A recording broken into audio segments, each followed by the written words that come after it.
You caught me looking through. Our next read aloud. This is a returning author, Janbrett. She wrote Comets 9 Lives. This looks like a fabulous book. I love Janbrett's books. They never disappoint. We read The Mitten. I'm sure we've read other books by her. The illustrations are always wonderful. But before we get into this read aloud, I want to give a shout out. I've been meaning to give a shout out to a channel called Matilda's Kids Show. Matilda lives in Sweden and she's one of our subscribers and we love her channel as well. So please, if you haven't already gone over to her channel, please check it out after this video and join me on the carpet for a fun read aloud. Comet was born 30 miles out to sea on Nantucket Island. He grew up wandering all over the island, staying a few days here and a few days there.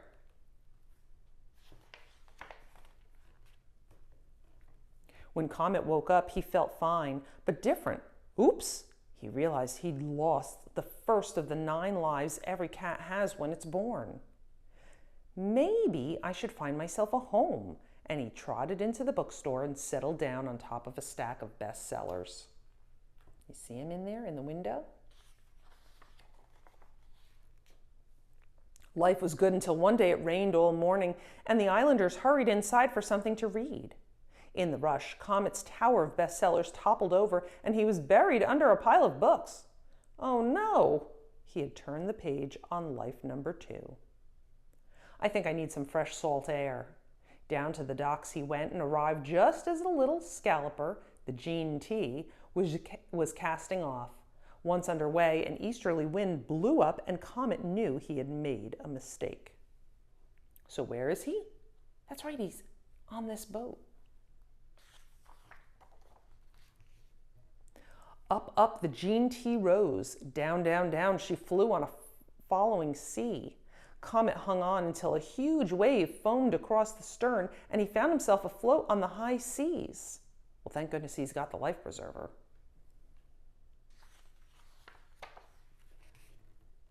The tide carried Comet back into the harbor, but as he flicked the salt from his whiskers, life number 3 went out with the tide.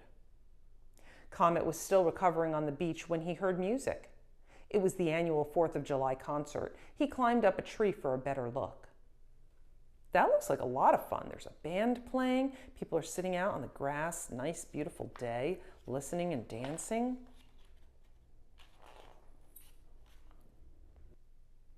The music reached its loudest chord. Comet got so excited that he lost his grip and plunged down into the tuba. 3 waltzes and a Sousa march later, Comet staggered away and life number 4 sounded its last chord.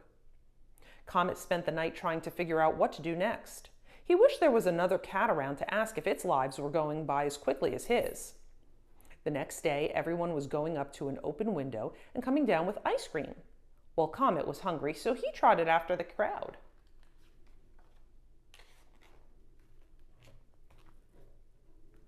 The staff at the ice cream shop gave Comet his own bowl of leftover milkshake.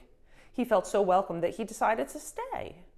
But all too soon, an island health officer burst into the shop and spotted Comet. "Furball!" he cried. "Feline residues! Maximum infractions!" Oh no.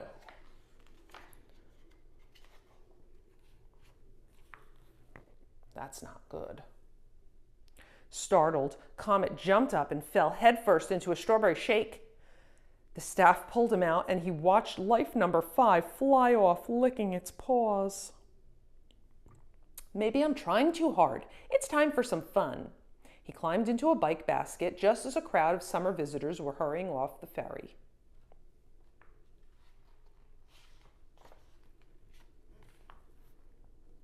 It was Waffle's first time on the island. She was happy to have Comet's company.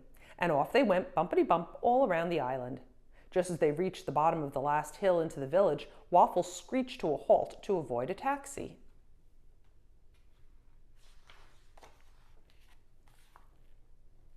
Comet went flying along with life number 6. I think I'll just walk the rest of the way.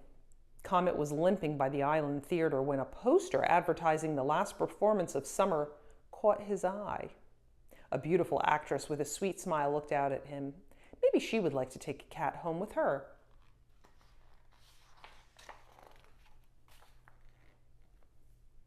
Comet pranced happily on stage and purred loudly. The actress sneezed. Achoo! There's a cat in here, she shrieked. I'm allergic to cats. She spotted Comet and hurled her sequined high heel right at him. Oh no.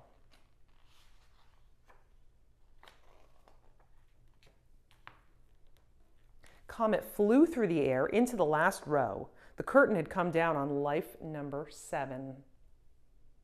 Fall breezes were blowing up as the summer visitors headed for the ferry. Comet wandered alone along the beach. He could see the red beacon of the Brant Point Lighthouse in the distance.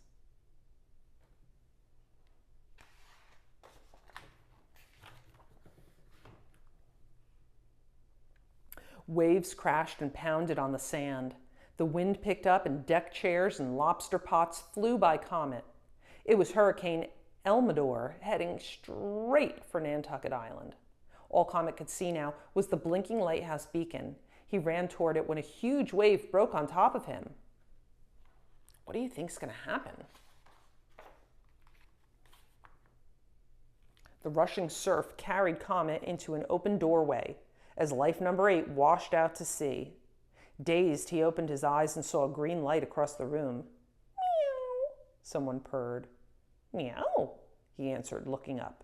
He was staring into the green eyes of the lighthouse cat. At that moment, he knew he was home.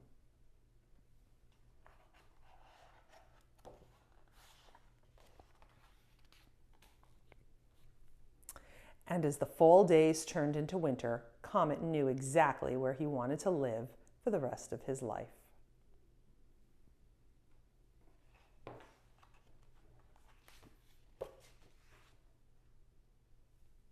Well, what did you think of Comets 9 Lives?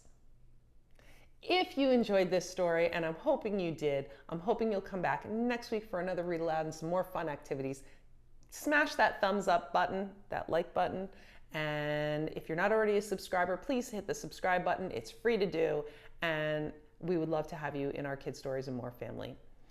Enjoy your day, and I hope your school year has gotten off to a great start, and we'll see you next week. Bye-bye.